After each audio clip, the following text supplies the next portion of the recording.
আসসালামু আলাইকুম। This is a pico CTF task named substitution 0। So এখানে আমাদেরকে একটা ওয়ার্ড ফাইল দেওয়া হয়েছে যেটা এনকোডেড অবস্থায় আছে।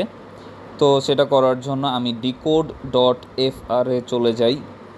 সো ডিকোড ডট এফআর এ যখন যাই সেখানে আমরা দেখতে পাবো যে বিভিন্নভাবে আমাদের টেক্সট ডিকোড করার অপশন চলে আসবে।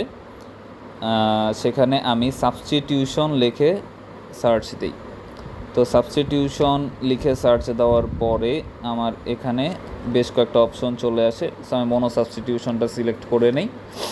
মোনো সাবস্টিটিউশন সিলেক্ট করার পরে আমার এই জায়গায় আমাদের প্রথমে ওয়ার্ড ফাইলের প্রথম অংশটুকুকে আমরা সিলেক্ট করে নেই।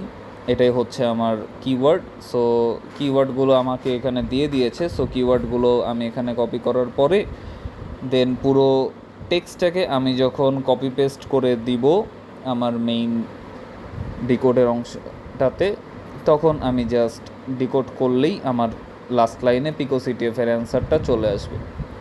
এই পিকো সিটিএফের অ্যান্সার পিকো সিটিএফ ফ্ল্যাগ আমি কপি পেস্ট করে যখন দিয়ে দিব এবং সাবমিট করব, তখনই দেখব আমার পিকো সিটিএফ টাস্কটা ডান।